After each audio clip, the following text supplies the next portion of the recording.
He was bleeding in the rain. They said he was a monster. But one teenager made a choice that changed the fate of a Hell's Angel forever. Backhand index pointing right before the story continues. Subscribe to Bikershype and like and share this video with your friends, because stories like this deserve to be heard. Skull if you love Hell's Angels Motorcycle Club. Share this video right now and help us complete the 1,000 subscribers target. Now prove your love. Fire the night. Nobody stopped the rain didn't fall that night. It attacked. Sheets of icy water slammed the empty highway outside the small town like bullets. Streetlights flickered, barely alive, casting long broken shadows across the asphalt. Every sane driver had already pulled off the road. Everyone except him 16-year-old Evan Cole pedaled his rusted bicycle through the storm, jacket soaked, hands numb, teeth clenched. His backpack, stuffed with library books and a half-eaten sandwich, hung heavy on his shoulders. He wasn't supposed to be out this late. But when you're poor, schedules don't always belong to you. Evan had stayed late at the grocery store stacking shelves for minimum wage. His mom needed the money. His little sister needed medicine. And excuses didn't matter when rent was due. Thunder cracked so loud it shook his chest. That's when he saw the motorcycle at first. It looked like a shadow sprawled across the road. A massive black shape, half hidden by rain and darkness. Evan slowed instinctively, heart pounding. Then lightning flashed. The bike was down to a heavyweight cruiser lay on its side, chrome scraped raw, engine ticking faintly. And beside it a man, huge, motionless, leather jacket soaked dark. One gloved hand stretched toward nothing. Evan's first instinct was fear. Everyone in town knew what that jacket meant. The winged skull patch on the back left no doubt. The Hell's Angel. People crossed the street to avoid them. Parents warned kids about them. Teachers whispered horror stories, violence, drugs, death. Evan swallowed hard. Don't stop. A voice screamed inside his head. Get home. This isn't your problem. He put one foot down. The biker didn't move. Rain pooled around a man's shoulder, mixing with something darker, blood. Evan's chest tightened. What if he was dead? What if he wasn't and got angry? Lightning flashed again, revealing the biker's face under the helmet, scarred, bearded. Older, maybe late 40s. One eye swollen shut, the other barely open, and then the eye moved. The biker groaned a deep, painful sound that cut through the storm. Evan froze. The man was alive. Cars passed in the distance, headlights briefly illuminating the scene, then speeding away. Not one slowed down. Not one brake light flickered. They saw the patch. They chose fear. Evan stood there shaking. Rain dripping from his hair, heart pounding so loud he thought the biker could hear it. 16 years old. 5'7". No weapon. No plan, just a choice. He dropped his bike. Hey! Hey, sir, Evan shouted, voice almost lost in the rain. Can you hear me? The biker's good eye opened wider. He tried to move and cried out, pain ripping through him. Don't, the biker rasped. Don't come closer, kid. Evan hesitated. You're hurt. A bitter laugh escaped the man's mouth. No kidding. Evan crouched, keeping distance. I can call for help. The biker's jaw clenched. They won't come. Evan frowned. Why not? The biker turned his head just enough, so Evan could see the patch clearly. Because of that. Silence fell heavier than the rain. Evan swallowed. He had heard stories. Everyone had. But this wasn't a story. This was a man bleeding on wet asphalt while the world drove past him. What's your name? Evan asked quietly. The biker hesitated. They call me Grim. Evan nodded. I'm Evan. Another car passed. Didn't stop.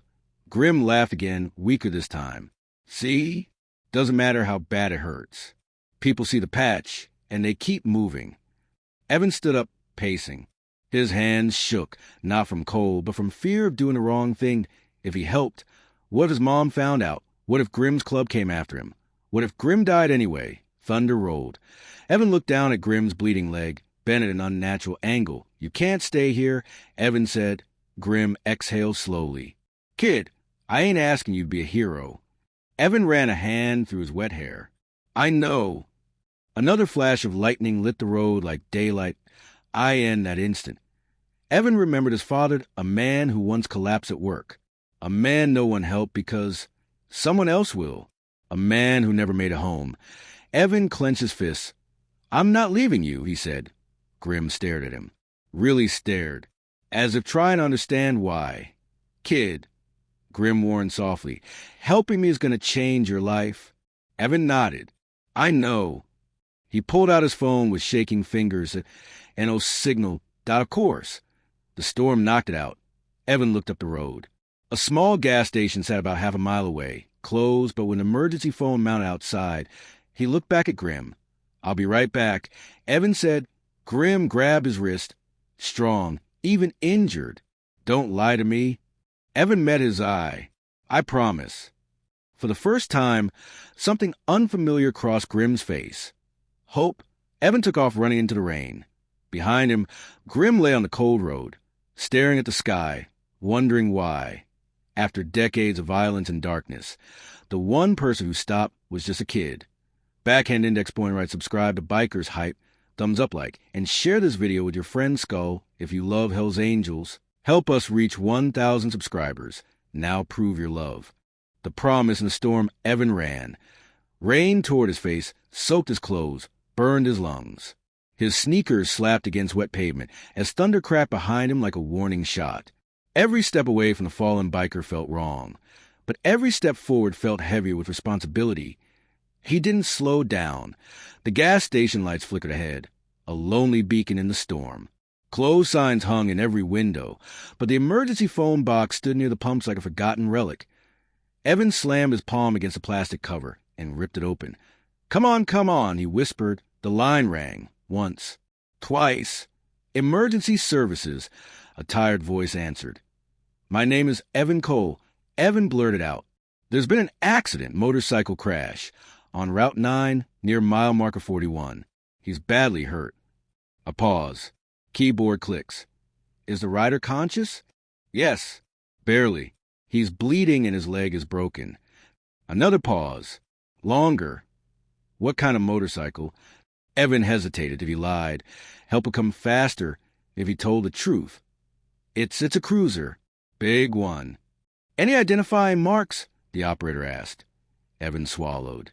A leather jacket with a patch. What patch? Evan closed his eyes. Hell's Angels Motorcycle Club.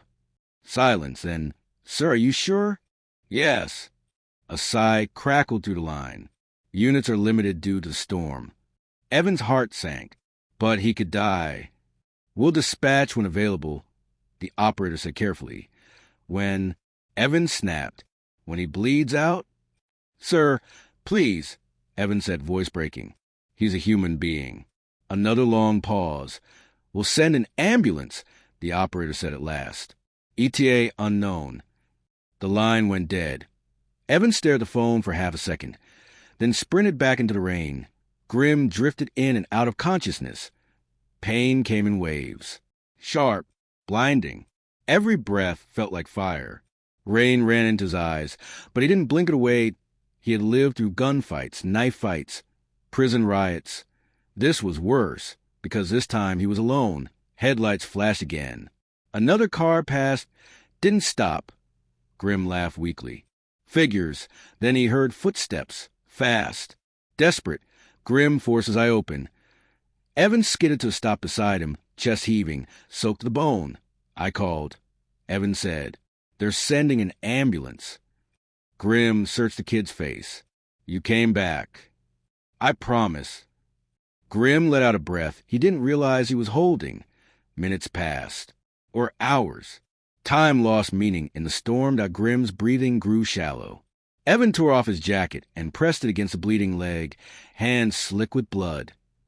Don't fall asleep, Evan said. Please. Grim smirked faintly. Bossy for a kid. Evan's eyes filled with tears. I don't want you to die. That sentence hit harder than the pain. Why? Grim asked quietly. You don't know me. Evan shook his head. I know what it's like when people don't help. Grim felt something crack inside him. Rain soaked everything. The road glistened like black glass. Sirens wailed in the distance. Evan's head snapped up. I hear them. Grim nodded slowly. Good. The ambulance arrived first. Two EMTs stepped out, tense but professional. Their eyes flicked to the patch, then back to Grim. They worked fast. A police cruiser arrived next. Then another. Red and blue lights cut through the rain. Grim was lifted onto a stretcher. Pain roared as his leg was stabilized. He gritted his teeth, refusing to scream. One officer approached Evan. "You know this man?" the cop asked. Evan shook his head. "No, sir." "Then why'd you stop?" Evan looked at Grim, bloody, broken, but alive, because no one else did. The officer studied him for a moment, then nodded slowly. Grim caught Evan's eye as they loaded him into the ambulance. "Kid," Grim rasped. "What's your last name?" "Cole." Grim memorized it. "You changed things tonight," Grim said. "You don't even know how much." The door slammed shut. The ambulance pulled away. Rain kept falling. Evan stood alone on the road, shaking, covered in blood that wasn't his. The hospital smelled like antiseptic and coffee. Evan waited in the hallway, knees bouncing, jacket wrapped around him. His mom would kill him when she found out, but right now, he didn't care. The nurse finally approached. "Are you the boy who called it in?" "Yes." "He's alive," she said. "Severe injuries, but stable." Evan exhaled a sob of relief. Hours passed. Then something strange happened. Low rumbling echoed to the parking lot. Engines. Not one, not two, dozens. Evan stood and walked a window. His blood ran cold. Motorcycles lined the lot. Chrome and black. Men in leather dismounted. Rain dripping from their jackets. Every single one wore the same patch. The doors opened. They came inside. Doctors froze. Nurses whispered. Security tensed. The leader stepped forward. Tall, broad, gray beard. Eyes sharp as knives, he looked straight at Evan. "You the kid?" the man asked. Evan swallowed hard. "Yes, sir." The biker extended his hand. "I'm Razor," he said. "Grim's road captain." Evan hesitated, then shook it. That Razor's grip was firm, respectful. "He told us what you did," Razor said. "Most people don't stop." The room went silent. Razor nodded once. "You saved one of ours." Evan's heart hammered. "And around here," Razor continued, "that means something." Backhand index pointing right, subscribe to Bikershype, thumbs up like, and share this video with your friend Skull if you love Hell's Angels. Help us reach 1,000 subscribers. Now prove your love. The rules of the patch the hospital felt smaller once the bikers filled it. Leather jackets dripped rain onto the tile. Heavy boots echoed with every step. Conversations died mid-sentence as doctors and visitors pressed themselves against the walls. No one said a word, but everyone watched. Evan stood frozen. Razor released his hand and studied in the way a man studies steel, checking for cracks. "How old are you, kid?" Razor asked. 16.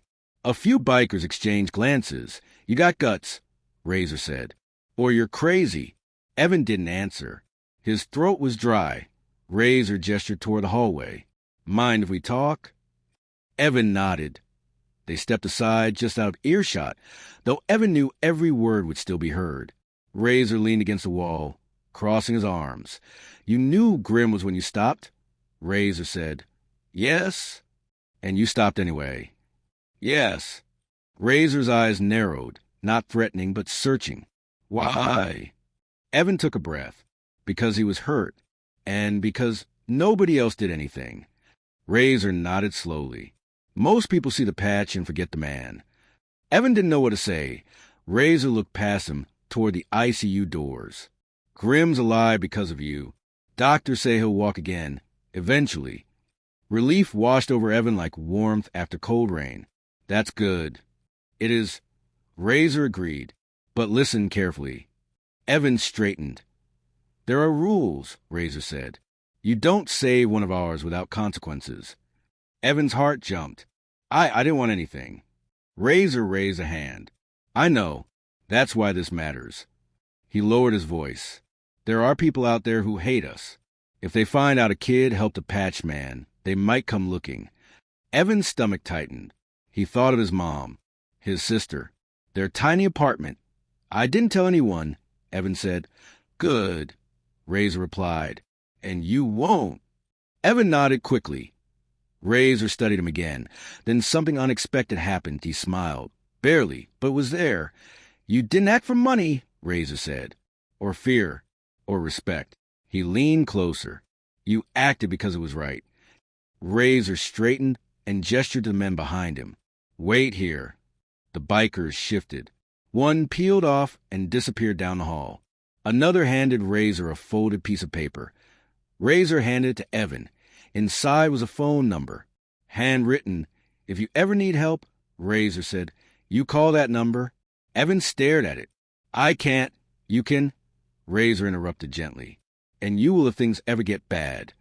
Evan folded the paper carefully and slipped it into his pocket like it was made of glass. Thank you, he whispered. Razor nodded once. We look after our own. And sometimes people who earn it. The ICU doors opened and a doctor stepped out. Grim is awake. Brief visit only. Razor looked at Evan. You should see him. Evan hesitated.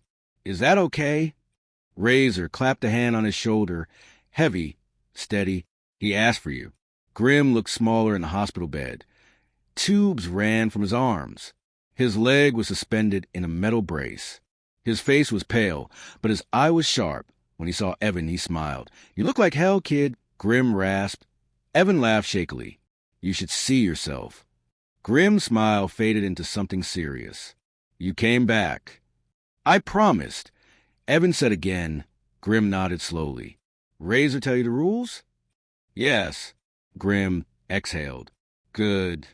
He shifted, wincing. I've done a lot of bad things in my life. Evan, hurt people, lost people. I stopped believing in second chances. Evan listened quietly. You standing there in that rain, Grim continued, made me think maybe I was wrong. Evan swallowed. I just helped. Grim shook his head. You reminded me what help looks like. Grim's hand trembled as he reached out. Evan took it. Whatever happens next, Grim said, you didn't just save my life. He squeezed Evan's hand weakly. You changed it. The door opened again. The visit was over. As Evan turned to leave, Grim called after him. Kid. Evan looked back. Storms don't last forever. Evan nodded. Outside, the rain had slowed to a drizzle. The bikers mounted their machines. Engines roared to life. Deep, thunderous, controlled. Razor lingered as the others pulled out. You get home safe, Razor said. I will. Razor paused. Your mom know where you were? Evan hesitated. Not exactly. Razor smirked. Then you better think of a good story. Evan managed a smile. The bikes rolled out into the night, one by one, until the parking lot was empty again. Evan walked home under a clearing sky. But something had changed AT school the next day. Evan noticed whispers. Looks. Rumors moved fast in small towns. Someone had seen the bikes. Someone had talked. By the end of the week, Evan's boss pulled him aside. People are asking questions, the man said. About you. Evan's heart sank. Nothing bad. The boss continued. Just different. Different could be dangerous. That night, Evan found a folded note slipped under his apartment door. No name. Just 3 words. We see you. Backhand Index Point writes, subscribe to Bikershype, thumbs up like, and share this video with your friend Skull if you love Hell's Angels. Help us reach the 1,000 subscribers target. Now prove your love. When the town turned cold, the note stayed on Evan's kitchen table all night. We see you to N.O.'s signature. No threat. No comfort. Just a reminder. Evan didn't sleep. Every sound outside, the hiss of tires on wet pavement, a door slamming 2 floors down, the rattle of pipes, made his heart jump. By morning, his eyes burned with exhaustion. His mom noticed. You look sick, she said, pouring cheap coffee into chipped mugs. What happened to you? Evan hesitated. If he told her everything, she'd panic. If he lied. He hated lying. Work ran late, he said finally. She studied him. Mom's always know when something's off, but life had taught her to choose battles carefully. Be careful, she said softly.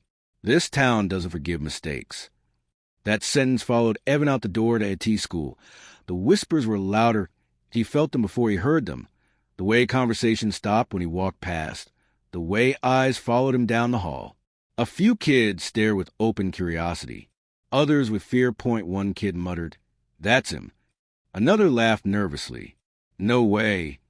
Evan kept his head down to be why lunchtime. The rumors had taken shape. "You helped a biker? A Hell's Angel. They showed up at the hospital for you. They're protecting him. They're watching." Each version twisted the truth a little more until it felt like something dangerous and unrecognizable. Evan sat alone, poking at food he couldn't taste. Then a shadow fell across the table. IT was Marcus Reed, Sr. Linebacker. Loud. Mean when he wanted to be. "So it's true," Marcus said, loud enough for nearby tables to hear. "You're running with bikers now?" Evan didn't look up. "Leave me alone." Marcus smirked. "What happens if we don't?" Silence spread. Evan finally met Marcus's eyes. "Nothing. I didn't do anything wrong." Marcus leaned closer. "People like them don't help for free." Evan's jaw tightened. "I didn't ask for anything." Marcus laughed. "Sure you didn't." Someone snickered. Evan stood, tray shaking his hands. "I'm done." He walked away to the sound of whispers growing sharper behind him. After school, the grocery store felt different. His boss, Mr. Calder, stood stiff behind the counter. "Evan," he said, "we need to talk." Evan's stomach dropped. "I got a call," Mr. Calder continued, "from a concerned citizen." Evan said nothing. "They asked if I knew you were connected to certain people." Evan clenched his fists. "I'm not connected." Mr. Calder sighed. "I believe you." Hope sparked. "But this store runs on trust," Mr. Calder went on. "And fear spreads faster than truth." The hope died. "I can't schedule you this week," Mr. Calder said. "Maybe next." Evan nodded slowly. He didn't argue, because arguing wouldn't change anything. That night, Evan took the long way home. Streetlights buzzed overhead. The sky was clear now, but the cold felt sharper without the rain to distract him. Halfway down an alley, he heard footsteps behind him. Slow, heavy that Evan's pulse spiked. "Evan." The voice was calm. Familiar, he turned that IT was Razor.alone.no bike. No crowd, just leather boots and those steady eyes. Evan swallowed. "People are talking." Razor nodded. "We know. They think I'm part of something." Evan said, "I'm not." "I know," Razor replied. Evan's voice cracked. "I lost my shifts. My mom needs that money." Razor studied him for a long moment. "This is a cost of doing the right thing," Razor said quietly. "Sometimes it comes due fast." Evan laughed bitterly. "I didn't think helping someone would make things worse." Razor stepped closer. "It's not worse. It's different." He reached into his jacket and pulled out a small envelope. "Grim wanted you to have this," Razor said. Evan hesitated. "I can't take money." Razor shook his head. "It's not charity. It's respect." Evan opened the envelope. Inside was a grocery store gift card. Enough to cover weeks of food. Evan's throat tightened. "I can't." Razor held up a hand.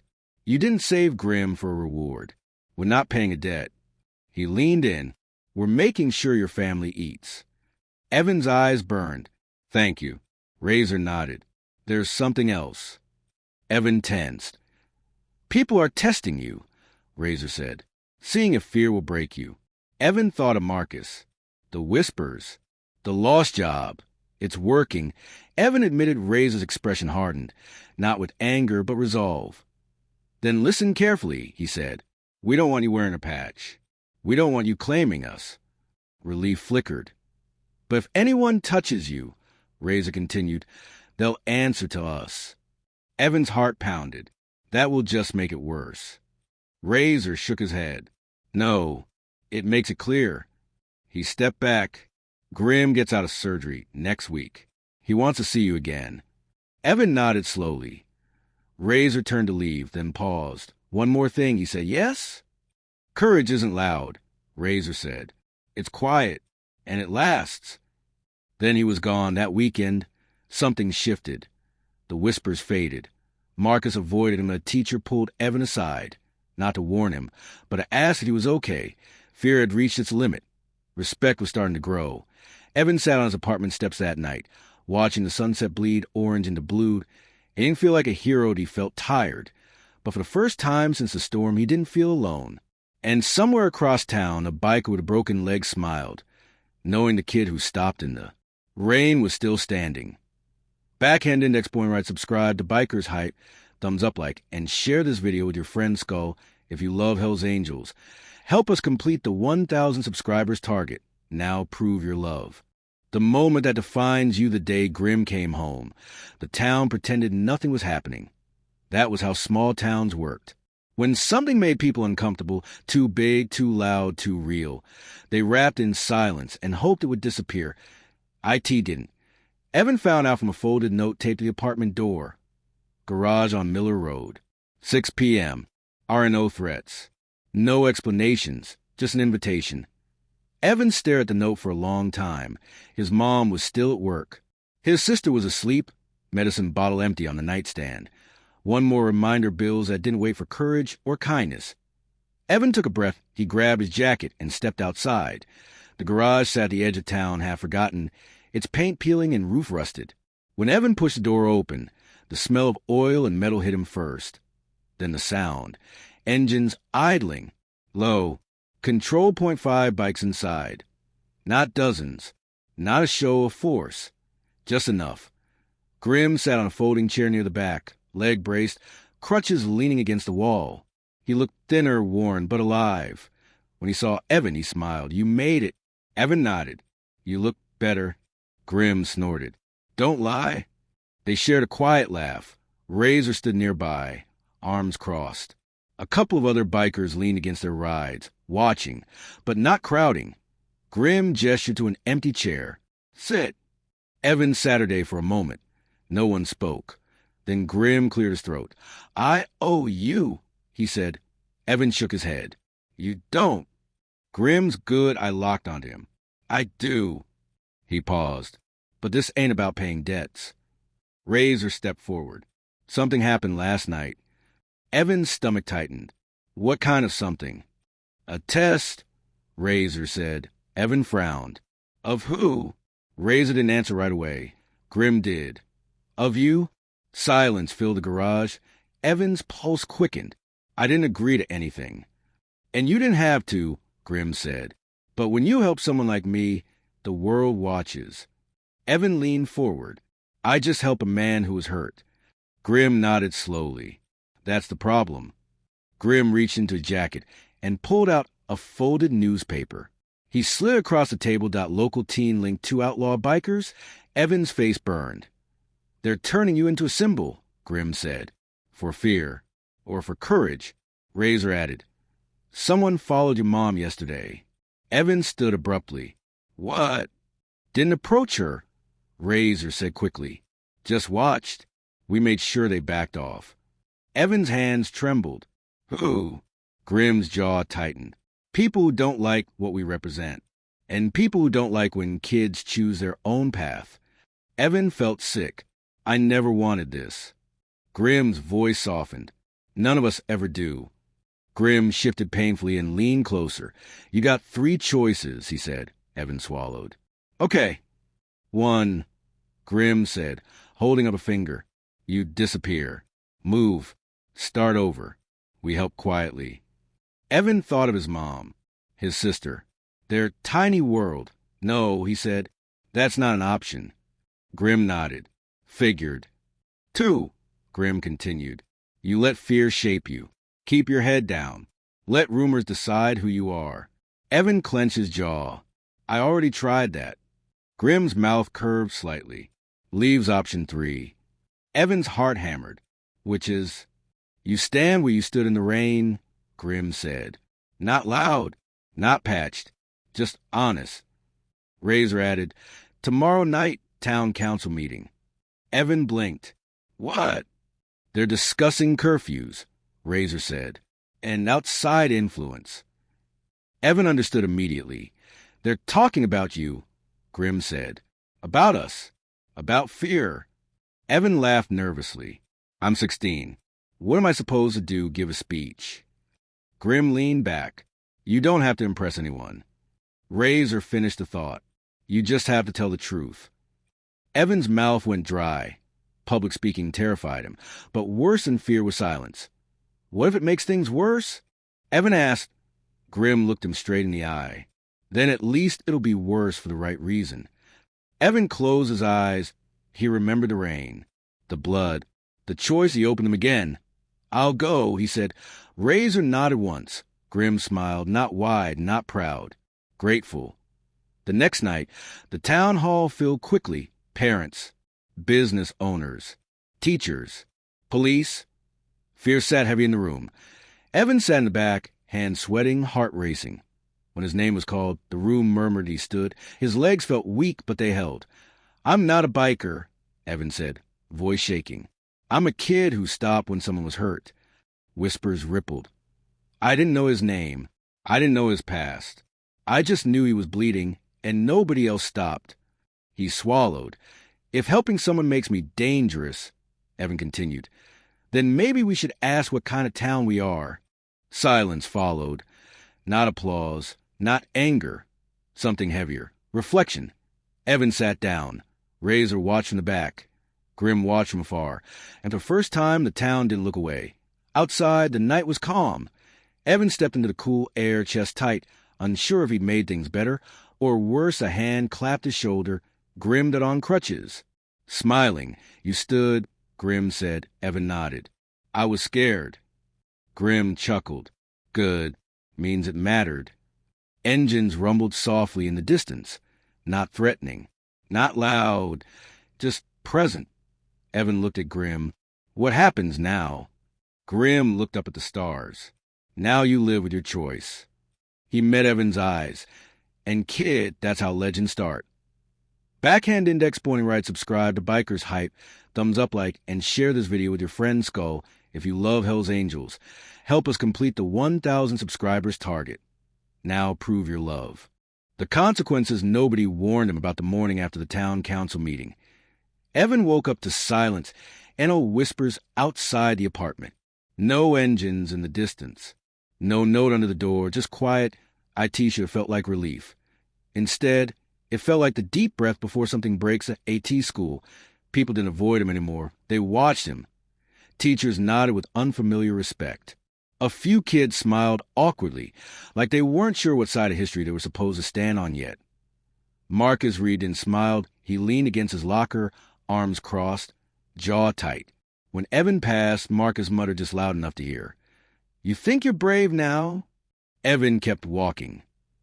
That hurt Marcus more than words ever could. BY afternoon. The news had spread beyond town limits that a regional blog picked it up first, then a radio segment. By evening, Evan's name was floating around the internet, tied to a story that grew bigger with every retelling. Teen shows courage. Town divided after biker incident. Hero or danger? People loved labels. They hated nuance. Evan's mom found out when a reporter knocked on the apartment door. She didn't scream. She didn't cry. She just looked at Evan, long and hard, and asked one question. Did you do the right thing? Evan nodded. She hugged him. That's all I needed to know, she said. The consequences arrived that night. Not with sirens. With a brick that IT came through the grocery store window at 2:13 a.m. Mister. Calder called Evan the next morning, voice shaking. Someone left a message, he said, painted on the wall. Evan closed his eyes. Bikers here. I'm sorry, Evan whispered Demar. Calder sighed. It's not your fault. But Evan knew the truth. Fear always looks for someone to blame. Razor showed up before sunset, jacket patch visible. No bike. Just a man in a dark hoodie standing in the alley like a shadow that knew how to wait. They crossed a line. Razor said. Evan's heart dropped. Please don't. Razor raised a hand. We're not here to escalate. Evan let out a breath he didn't realize he was holding. But Razor continued, you need to understand something. Evan nodded. When fear doesn't work, Razor said, it turns into anger. Evan thought of the brick, the paint, the looks. What do I do? Evan asked. Razor's voice softened. You keep being who you were in the rain. That answer scared Evan more than any threat point. 2 days later, Evan got suspended. Not officially. Administrative leave, The principal called it. Just until things cooled down. Evan sat in the empty hallway while the bell rang behind closed doors. Cooling down felt a lot like punishment. That evening, Grim called. First time Evan had ever heard his voice on the phone. "You holding up?" Grim asked. Evan hesitated. "I don't know." Grim was quiet for a moment. "Good," he said. "Means you're still thinking." Grim exhaled slowly. "Listen to me, kid.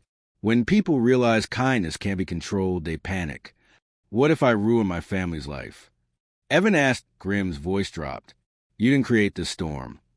A pause, but you walked into it. The real test came that Friday night. Evan was walking home when he heard laughter behind him. Three guys. Older. Faces hidden by hoodies. "Hey, hero." One called out, "Who you saving tonight?"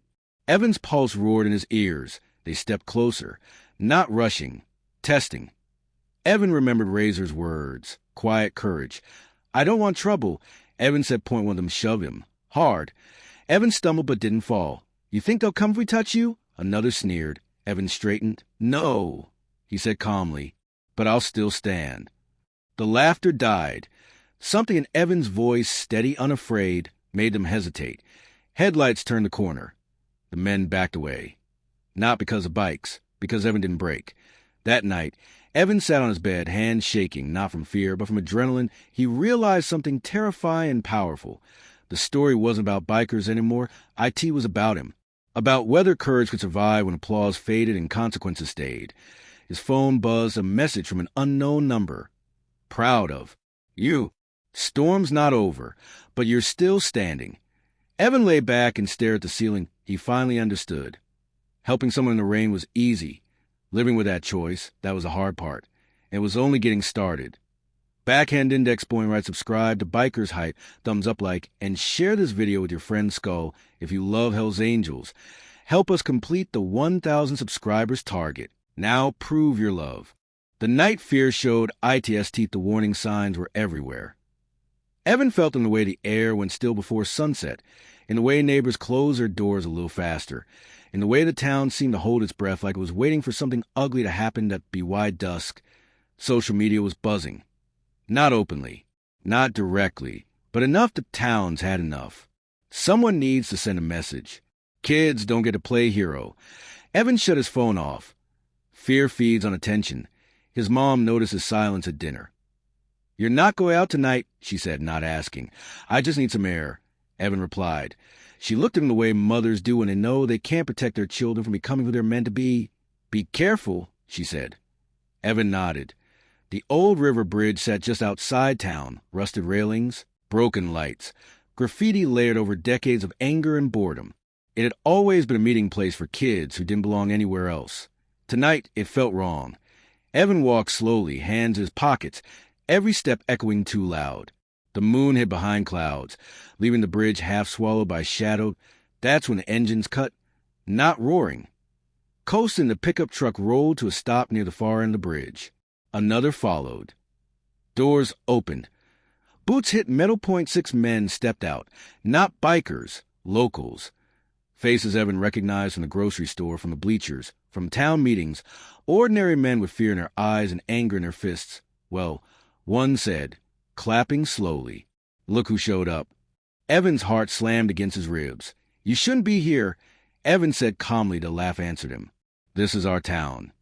Another man spat on the ground. "You brought trouble." Evan shook his head. "I helped someone who was hurt." That someone brought his kind here. A third man snapped. Evan stood his ground. "They came because he almost died." Silence followed. Then the first punch came. Evan saw it just in time to turn his head. Pain exploded across his cheek. He stumbled, but didn't fall. "Stop!" Evan shouted. "This isn't." Another hit. Harder. The world blurred. Someone grabbed his jacket and slammed him against the railing. "You think courage makes you untouchable?" A voice snarled. Evan tasted blood. "No," he said, forcing the words out. "I think fear makes you weak." That did it. Fists flew. Boots kicked. The bridge rang with violence. Evan curled instinctively, protected his head, breathing through pain. He focused on one thing. Don't break. Not now, not here. The sound came low at first, a distant rumble point one of the men froze. You hear that? Engines. Not loud, not fast, controlled. The men turned as headlights cut through the darkness at the far end of the bridge. Then another set. And another. Bikes rolled in slowly. Not charging, not threatening, just arriving. The men backed away from Evan, fear draining the color from their faces. The bike stopped. Engines idled. N01 spoke. Razor stepped off first. He didn't raise his voice. He didn't rush. He walked to Evan, knelt, and helped him stand. You okay? Razor asked quietly. Evan nodded, shaking. Yeah. Razor turned to men. This ends now, he said. Point one man tried to speak. We were just... Razor cut him off with a look. You laid hands on a kid, Razor said. That's a line. The men looked around, realizing too late how badly they'd misjudged the night. Razor didn't threaten them. He didn't need to. Go home, he said, and pray this is the last choice you make like this. They didn't argue. They ran. The bike shut off. Silence returned to the bridge, broken only by Evan's uneven breathing.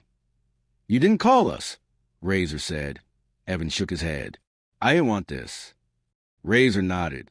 We know. Another biker handed Evan a bottle of water. Evan drank, hands trembling. You stood again, Razor said, even when it hurt. Evan looked up at him. I was scared. Razor crouched, so they were eye level. So were they. A pause. That's the difference. Later, sitting on the riverbank, Evan watched the bikes leave one by one, taillights fading into the night. The bridge looked the same. But it wasn't. Neither was Evan. He went home bruised, sore, exhausted, but alive in a way he hadn't been before. He understood now. Courage doesn't stop pain. IT gives pain meaning in fear. Fear only wins when you let it decide who you are. Backhand index pointing right, subscribe to Bikershype. Thumbs up like, and share this video with your friend Skull if you love Hell's Angels. Help us reach the 1,000. Subscribers target. Now prove your love. The morning after the storm warning came quietly. Too quietly. Evan woke to the sound of his sister humming in the kitchen and the smell of burnt toast. For a moment, he forgot the bridge, the fists, the engines. Then he tried to sit up. Pain flared across his ribs, his cheek, his shoulder. He winced and remembered everything. His mom noticed immediately. What happened to you? She demanded, eyes wide as she stepped closer. Evan hesitated, then told her the truth. Not every detail, but enough. She didn't interrupt, didn't cry, didn't yell. When he finished, she reached out and touched his bruised face gently. You're still my little boy, she said softly, but you made a grown man's choice. Evan looked down. I didn't want anyone to get hurt. She nodded. Neither did they. Fear makes cowards out of good people. She hugged him carefully, mindful of the bruises. Outside, the town woke up, and this time, it couldn't pretend nothing had happened by noon. Photos of the bridge were everywhere. Someone had taken pictures of Evan, bloodied, standing, refusing to fall. Someone else had captured the bikes lined up silently in the dark. Another photo showed the men running. The story spread fast, but it wasn't the story people expected. Teen attacked by locals. Bikers intervened to stop violence. Town confronts its own fear. The comments were split, but changing. For the first time, the anger wasn't pointed at Evan. IT was pointed inward. AT school. The principal called an emergency assembly. Evan sat in the back, hood up, heart pounding. The principal cleared his throat. What happened Friday night, he said, was unacceptable. Murmurs rippled. Violence is never the answer, the principal continued. And targeting one of our own because of fear or rumors is something the school will not tolerate. Evan felt dozens of eyes turned toward him, not hostile this time. Curious, regretful. Marcus Reed wasn't there. Suspended. After the assembly, something unexpected happened to a girl Evan barely knew stopped in the hallway. I'm sorry, she said. I believe the rumors. Another kid nodded. You did the right thing. Then another. Not everyone, but enough. Evan realized something powerful. Courage spreads, too. That afternoon, Mr. Calder called. Can you come out of the store? He asked. Evan's stomach twisted. Am I fired? Mr. Calder snorted. No.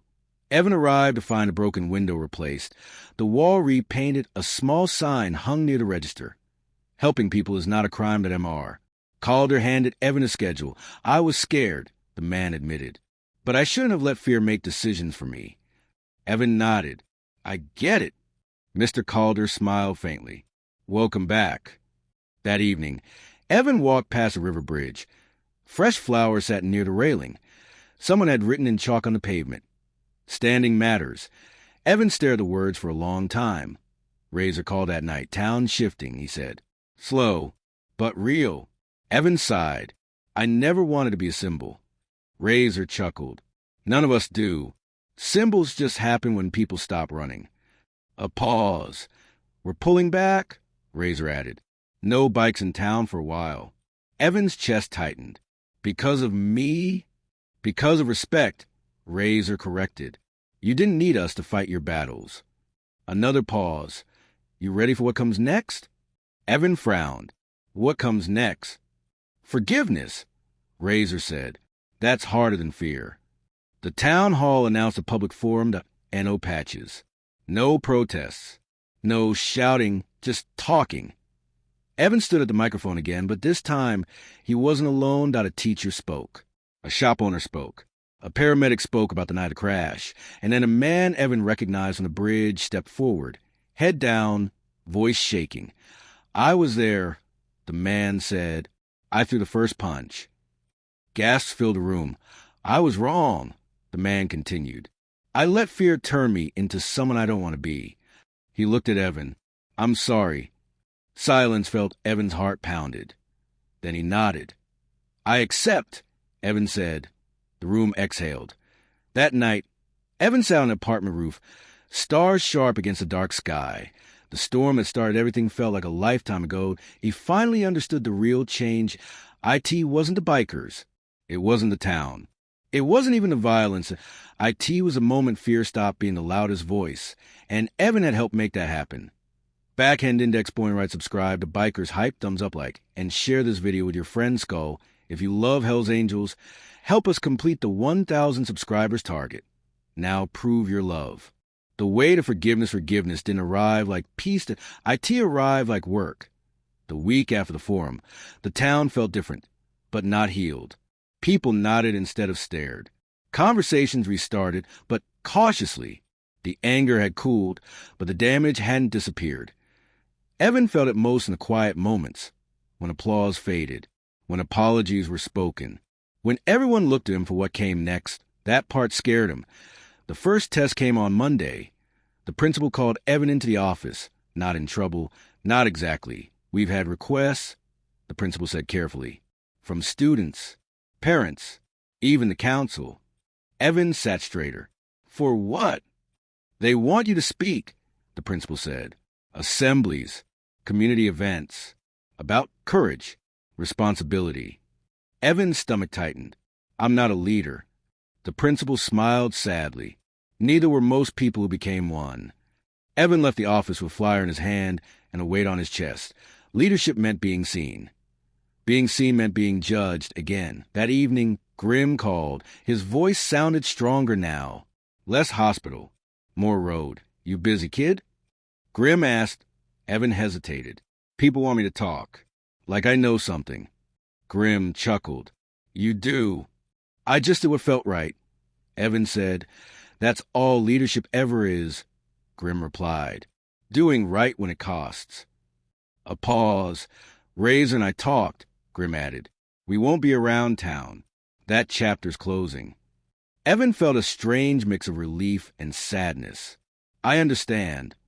But, Grim continued, that doesn't mean you're alone. Evan smiled. I know. The grocery store became the next battleground. A group of customers complained, loudly, about Evan working there. He brings trouble, one man said. We don't want that influence. Mr. Calder listened, then did something Evan never expected. He brings honesty, Mr. Calder said calmly. And that's something we're keeping. The man left angry to MR. Calder turned to Evan. You didn't ask for this, he said, but you earned my respect. Evan swallowed hard. Thank you. Respect, he was learning wasn't free, but it was worth defending. The assembly was scheduled for Friday. Evan stood behind the curtain, heart hammering, palms sweating. He thought about backing out, about letting someone older, someone braver, handle it. Then he remembered the bridge, how fear smelled, how pain sounded, how standing felt. He stepped out. "I don't have a speech," Evan said into the microphone. "I just have a story." The room went silent. "I saw a man hurt in the rain, and I stopped, not because he was good or bad, but because he was human." He paused. Everything that happened after came from fear, and fear spreads fast. Evan looked across the faces, young, old, uncertain. "But courage spreads too," he said. "Quieter, slower, but it lasts." No applause, not yet, but something shifted. After the assembly, Marcus Reed approached him, bruised ego, downcast eyes. "I was wrong," Marcus said quietly, "about everything." Evan studied him for a moment. Forgiveness wasn't forgetting. IT was choosing not to carry hate forward. "I know," Evan said. "Just don't do it again." Marcus nodded. "I won't." They shook hands. IT felt heavier than it looked. That night, Evan found another note under the door. Different handwriting. "You taught US something." "Thank you." Evan sat on the floor and laughed softly. The town wasn't fixed, but it was learning. And so was he. The last test came unexpectedly that a reporter from the city called. "Exclusive interview," she said. "We want the full story. Names. Details." Evan looked at the phone for a long time. This was how stories got twisted. This was how fear found new fuel. "No," Evan said finally. "That's not what this is about." He hung up, and for the first time he chose silence, not out of fear, but out of wisdom. Grim called later that night. "Proud of you," he said simply. Evan smiled. "I'm just trying not to mess it up." Grim laughed. "That means you won't." A pause. "You ready for the last part?" Grim asked. Evan leaned back, staring at the ceiling. "What's the last part?" Grim's voice softened. "Letting go." Evan stood outside the town limits the next morning, watching the road stretch into a horizon that he knew now. This story wasn't about bikers. IT wasn't even about him. IT was about what happens when fear meets courage, and courage refuses to move. Backhand Index pointing right. Subscribe to Bikershype, thumbs up like, and share this video with your friend Skull if you love Hell's Angels. Help us reach the 1,000 subscribers target. Now prove your love. What really changed the road was quiet. Not the kind of quiet that comes from fear, but the kind that comes after something has passed through and left its mark. Evan stood at the edge of town where the asphalt faded into open highway, hands in his jacket pockets, breathing in the cool morning air. The storm that started everything felt like another lifetime now. People thought the story ended with forgiveness. They were wrong. The real ending began with letting go. Grim left town quietly, NO engines roaring. No crowd, no spectacle. Just one early morning ride. He stopped once, at the same stretch of road where he'd almost died, where rain had soaked into blood and oil, where a scared kid had made a choice. Evan stood there waiting. They didn't hug. They didn't shake hands. They just nodded. "Storms pass," Grim said. "But roads remember." Evan smiled. "So do people." Grim mounted his bike slowly, legs still stiff but healing. Before pulling away, he spoke one last time. "You didn't save me because I was a biker," Grim said. "You saved me because you're better than fear." Then he was gone, and Evan didn't feel lost. He felt peace. The town changed, not overnight, not perfectly, but honestly. The bridge was repaired. The grocery store window stayed whole. The whispers stopped, not because everyone agreed, but because enough people decided fear wasn't worth following anymore. Evan went back to being a kid. School. Work. Helping his mom. Walking his sister to the bus stop. But something stayed with him. People listened now.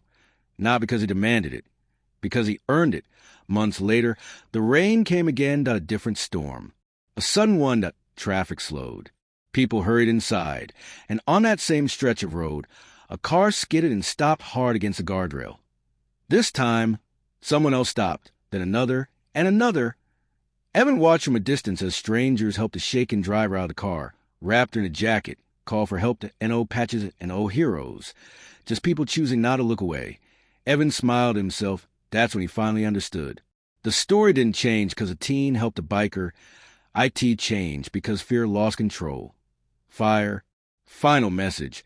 From Bikershype Fire. If the story moved you, if you believe courage is quiet, if you believe helping someone should never be a crime, backhand index pointing right, subscribe to Bikershype, thumbs up like, and share this video with your friend Skull.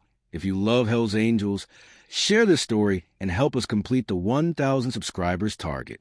Now, prove your love, because sometimes one choice in the rain changes everything. Motorcycle Fire.